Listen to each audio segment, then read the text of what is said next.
उपस्थित साथियों, समय की बहुत कमी है।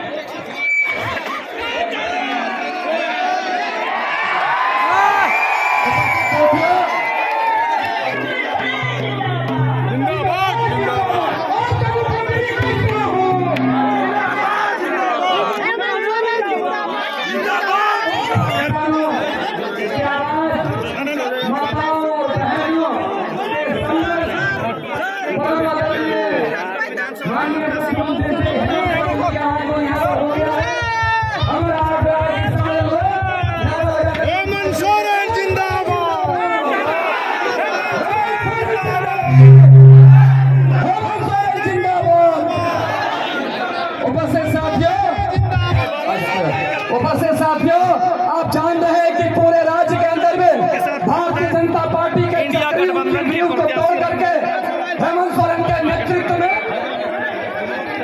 आज यहाँ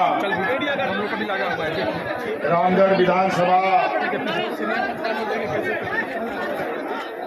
के इस दुलमी प्रखंड में चुनाव प्रचार प्रसार कार्यक्रम में आए हुए आप सभी हमारे दुलमी प्रखंड के हमारे ग्रामीणों, माताएं, बहनें, नौजवान साथी, बड़े बुजुर्ग, आप सबका हार्दिक अभिनंदन करते हुए आप सभी को झारखंडी जोहार करते हैं। जोहार जोहार। ए भाई नीचे करना यार, हम लोग भी कैमरा लगा हुआ है, क्यों नहीं करने दे रहा है यहाँ? आज आप सबको मालूम है झारखंड विधानसभा का चुनाव का घंटी बज चुका है और पहला चरण का चुनाव प्रचार प्रसार समाप्त हो चुका है। यहाँ अब ये दूसरा चरण का चुनाव प्रचार चल रहा है। एक लंबी दूरी तय करते हुए अभी हम लोग रामगढ़ विधानसभा पहुंचे हैं और भी कार्यक्रमों में जाना है। हम लोग बहुत कम समय के लिए आए हैं, 10-12 मिनट। आपको बहुत मोटा बात हम बताएंगे। सड़क, पुल, पुलिया के बारे में तो बाकी हमारे कार्यकर्ता नेता आपको बता भी देंगे। आज आपके बीच में रामगढ़ विधानसभा में महागठबंधन की तरफ से,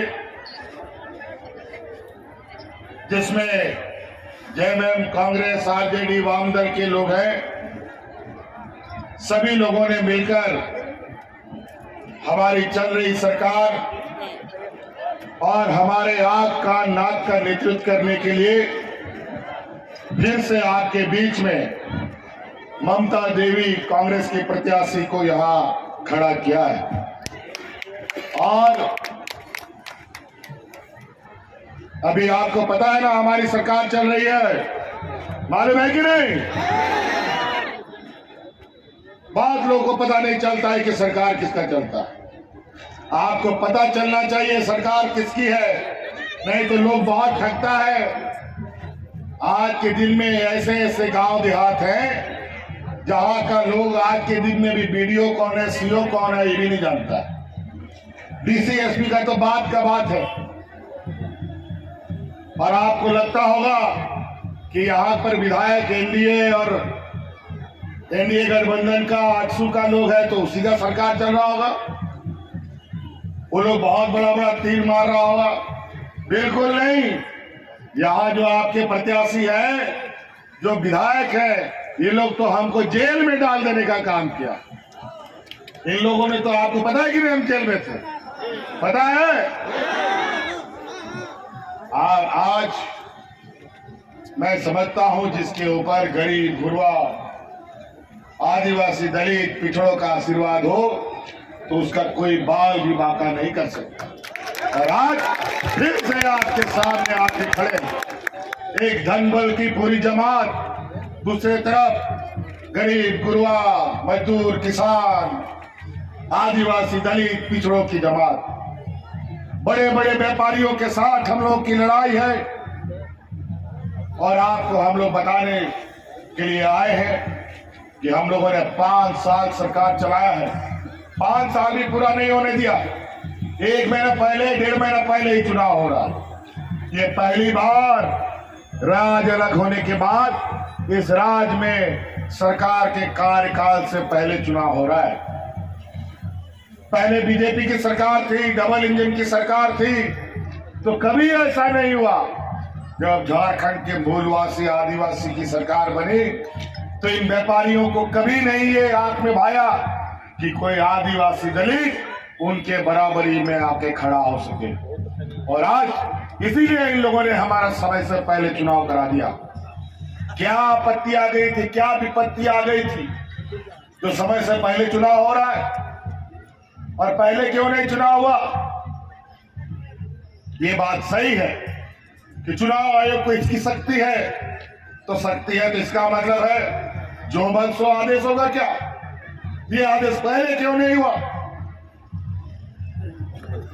इसीलिए केंद्र सरकार अपने केंद्र की एजेंसियों को अपने तरीके से नचाती है, अपने तरीके से आदेश देती है और अपने तरीके से ये लोग देश में कार्रवाई करते हैं। खैर कोई बात नहीं, लेकिन ये 5 साल 2.5 साल हमारा कोरोना खा गया और 2.5 साल मात्र हमें काम करने का मौका मिला और 2.5 साल में भी सरकार गिराओ, सरकार पटको, सरकार चोरी करो, विधायक चोरी करो, सांसद चोरी करो, यही काम होता रहा। अंतर्गत सरकार नहीं गिरा सके तो हमको जेल डाल दो, फिर भी सरकार नहीं गिरा पाए। और आज पूरे मजबूती के साथ हम लोग आज बीजेपी की सरकार को, बीजेपी एनडीए की जमात को हम लोग मुंह तोड़ जवाब दे रहे हैं। कोरोना काल ऐसा महामारी का दौर था, ऐसा महामारी किसी ने दुनिया में नहीं देखा। 2.5 साल तक कोरोना हमारा समय ले गया और आज इस राज्य को, जनता को बचाने के लिए हम लोग दिन रात एक करते थे। कोरोना का आता पता नहीं कौन सा इलाज, कौन सा दवा लगेगा, कौन सा अस्पताल जाना है, और इसको लेकर के हम लोग दिन रात एक करते थे। और आज कोरोना से बचाने के लिए हम लोगों ने तरह तरह के उपाय निकाले। इस राज्य की जनता को तो हमने बचा लिया, लेकिन बड़ी दुर्भाग्य की बात है कि इस राज्य की जनता को बचाने के लिए मुझे बहुत बड़ी कीमत भी चुकानी पड़ी। आज हमारे बीच भाई जगन्नाथ महतो, जो जनता का सेवा करते करते 32 का खतियान का चादर ओढ़ ओढ़ करके इस राज्य की जनता को बचाकर वो कोरोना के साथ हो लिए। हाजी हुसैन अंसारी साहब कोरोना के जनता का सेवा करते करते कोरोना के गर्त में चले गए। बड़ी मुश्किल से ये राज्य की जनता बची।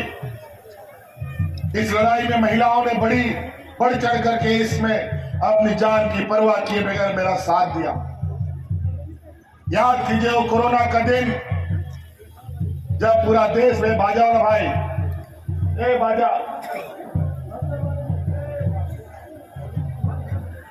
याद कीजिए वो कोरोना का दौर जहां हाट बाजार, गाड़ी मोटर, नौकरी चाकरी, स्कूल कॉलेज सब बंद था, कोई नहीं घर से निकल सकता था। और यही केंद्र की एनडीए सरकारों ने अचानक पूरे देश में बिना किसी को बताए लॉकडाउन लगा दिया। कई हमारे गांव देहात के रिश्तेदार, नाते लोग, परिचित लोग, मजदूर, किसान लोग रोजी रोजगार घूमने के लिए अलग अलग राज्यों में गया था। कोई घर वापस नहीं आ सकता था, जहां का तहां फंस गया।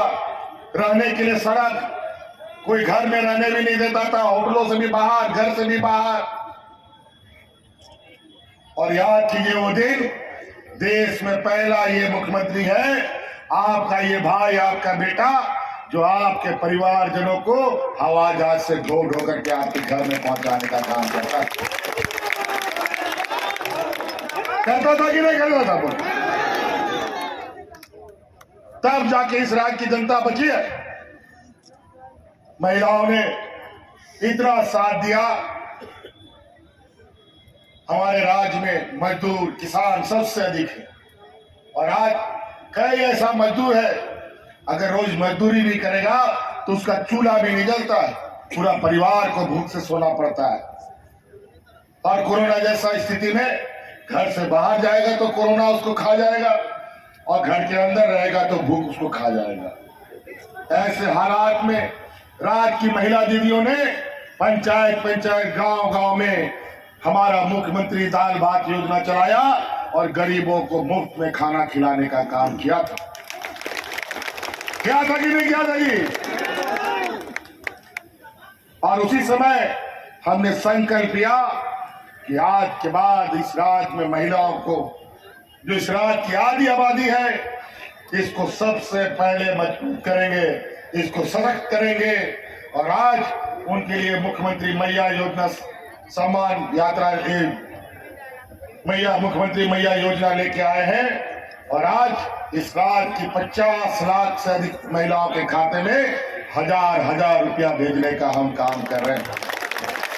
जा रहा है कि नहीं जा रहा है भैया लोग? कल परसों भी आया है पैसा की नहीं? चलिए बढ़िया। ये तो हमारा पहला कदम था। फिर से ममता देवी को यहां से विधायक बनाइए, अबुआ सरकार बनाइए, झारखंडी सरकार बनाइए। हम आपको वादा करते हैं अगले 5 साल के अंदर आपके खाते में 1-1 लाख रुपया हम भेजने का काम करेंगे। पूछिए यहाँ जो विधायक लोग अभी है, कितना गरीबों का दुख दर्द देखा, कितना गरीबों को सहायता किया, कितने अपने गरीबों का दुख अपने कंधे में लिया, कोई नहीं बता सकता। 20 साल का इतिहास बता दे इस राज्य के गरीबों को इन लोगों ने क्या दिया। और आज ये लोग वोट मांगने आते हैं, रोटी बेटी माटी बचाने की बात करते हैं।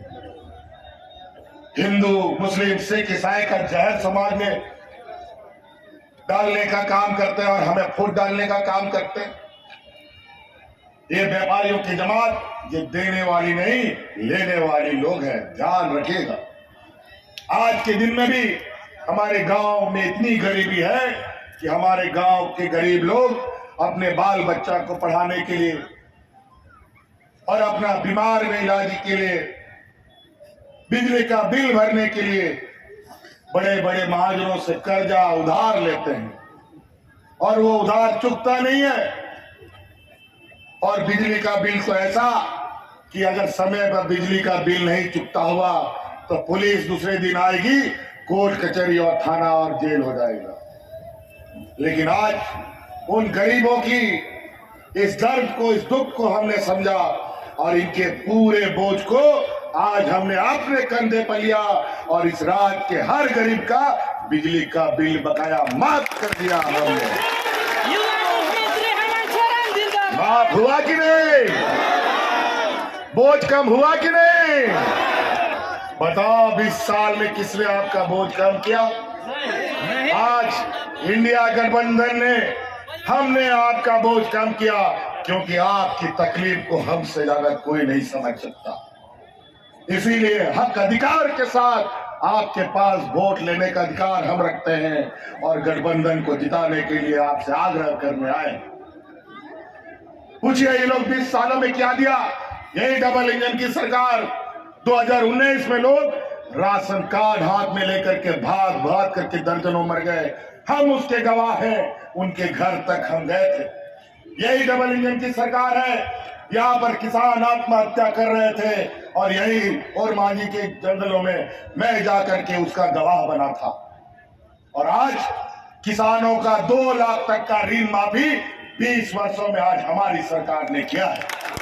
युवा मुख्यमंत्री हेमंत सोरेन जिंदाबाद। क्या रोटी बेटी माटी का बात करेगा? ये लोग बोलता है बेटी बचाएंगे, रोटी चुरा के ले जाएंगे, माटी बचाएंगे, माटी चुरा के ले जाएगा। जी भारत, ये क्या बात करेगा रोटी बेटी माटी का? पूछो इनसे। गुजरात में बिल्किस बानो का सामूहिक बलात्कार करने वाले लोग जो जेल में बंद है, कौन चुनाव के समय पेरोल में छोड़ करके वोट मांगने के लिए भेजता था। पूछो इनसे, राम रहीम जो बलात्कार के आरोप में जेल में बंद है, उसको चुनाव में पेरोल में ला करके वोट मंगवाने के लिए कौन भेजता है? और यहाँ 1 साल से असम का मुख्यमंत्री कौवा गीत की तरह मंडरा रहा है सरकार गिराने के लिए। पूछो, ये नॉर्थ ईस्ट डेवलपमेंट अथॉरिटी का चेयरमैन भी है। पूछो मणिपुर में आदिवासी महिलाओं के साथ क्या हो रहा है।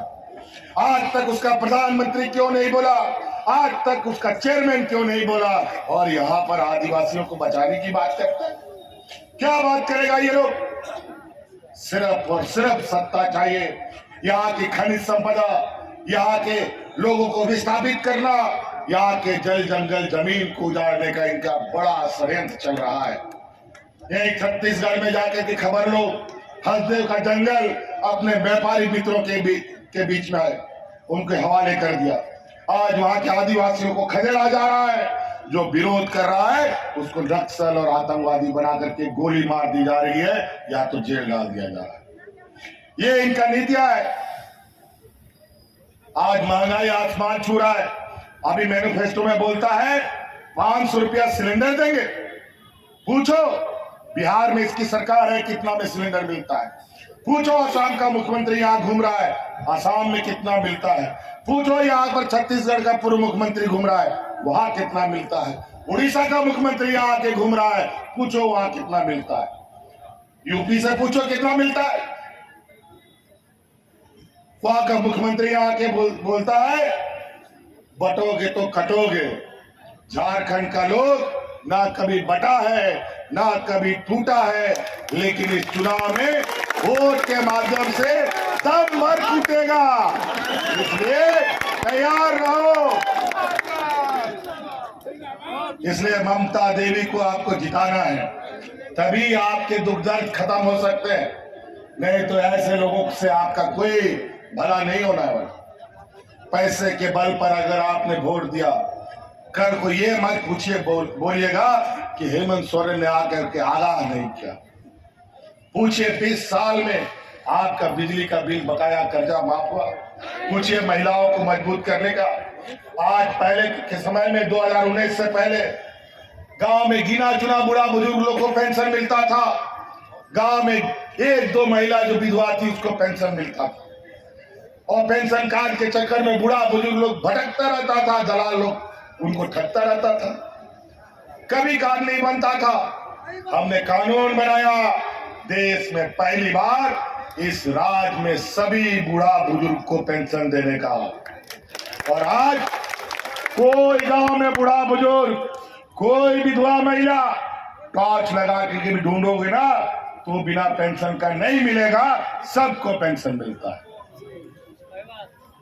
ये लोग गरीबों को देने के लिए कुछ नहीं है इनके पास, बूढ़ा बुजुर्ग को देने के लिए पैसा नहीं है, किसानों का कर्जा माफ करने के लिए इनके पास नहीं, लेकिन अपने बड़े बड़े व्यापारी मित्रों के पास उनका कर्जा माफ करने के लिए अरबों खरबों लाखों रुपया इनके पास।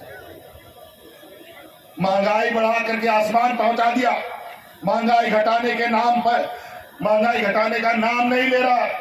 आज स्कूल कॉलेज का किताब कलम दाल रोटी चावल सब्जी सब महंगा।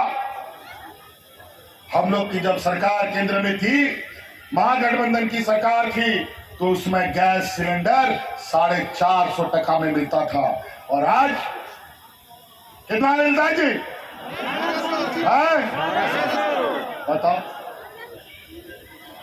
और ये लोग इराक से सस्ता में तेल लेकर के दूसरे देशों में सस्ता में तेल दे रहे हैं, यहां पर भी सस्ता में तेल लाते हैं, लेकिन यहाँ पेट्रोल डीजल हम लोग को महंगा देता है, क्योंकि ये काम कारोबार उन्हीं का व्यापारी लोग कर रहे हैं और अपना जेब भर रहा है।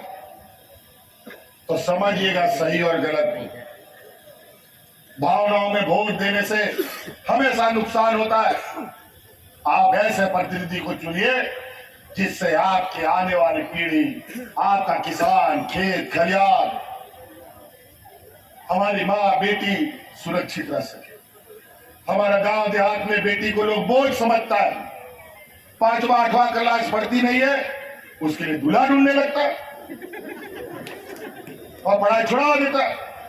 क्या करेगा बेचारा, गरीब है, पढ़ा लिखा के क्या करेगा, गोबरे लिखवाना, छोड़ दो, बंद करो ये काम। आप कोई बेटी हमारी बोझ नहीं बनेगी। अभी हमने पहले चरण पर सावित्रीबाई फूले से उनको जोड़ा है, लगभग 10 लाख बच्चियों को इसमें हमने जोड़ रखा है। आने वाला समय इंजीनियर बनाओ, वकील बनाओ, डॉक्टर बनाओ, IAS बनाओ, IPS बनाओ, उसका पूरा का पूरा खर्चा हम देंगे। ये हमारे पास जिंदाबाद जिंदाबाद जिंदाबाद जिंदाबाद। जो बोलता है वो करके देता है और दिखाता है। हम लोग ना मुकरते हैं, ना झूठ बोलते हैं, ना जुमले सुनाते हैं। क्या बोला था, काला धन लेके आएंगे विदेश से। कितना काला धन आया, 2-4 और व्यापारी इस देश से भाग गया ना, तो हम पूरे देश के लोग सड़क में कटोरा लेके भीख मांगेंगे। बता देता हूं, इतना कर्जा इनको दे दिया है। इसलिए ऐसे व्यापारियों से संभल के रहिएगा। कुछ हमारे ही जात बिरादरी के लोग, हमारे ही समाज का लोग उनका दलाल, उनका एजेंट बन गया है और पैसे के नाम पर और धन बल के आधार पर ही हमारे बीच में लोगों को अंदर डाल करके हमारे बीच में दादा काका चाचा बोल करके हमारा वोट बिखेरने का काम करता है। भूल से ये काम मत कीजिएगा। बड़ी मुश्किल से ये राज मिला, बड़ी मुश्किल से 20 वर्षों में ये राज में सरकार मिला। नहीं तो आने वाला समय कौन कौन कहां फेंका जाएगा कुछ पता नहीं चलेगा, फिर जुड़ नहीं पाइएगा। आज पूरा देश का ताकत, महाराष्ट्र में भी चुनाव हो रहा है, वहां कोई नहीं जा रहा है, सब यहीं पर गीदों की तरह मंडरा रहा है, क्योंकि यहाँ पर दुनिया का सबसे अधिक खजाना है। यहाँ की खनिज संपदा, यहाँ का कोयला, लोहा, अभ्रक। अभी तो हमने 1,36,000 करोड़ रुपया कोयला का बकाया निकाल करके इसको दिखा दिया है। आने वाला समय में 1,36,000 करोड़ रुपया तो उनसे तहसीली करेंगे ही। और आने वाला समय में जो हमने कानून बनाया है विस्थापन आयोग, उसके माध्यम से जो लोग विस्थापित होंगे उनका मुआवजा, उनका नौकरी, चाहे उद्योग लगाने के नाम पर, चाहे खरीद निकालने के नाम पर, एक एक हिसाब करके ही वहां पर काम होने दिया जाएगा।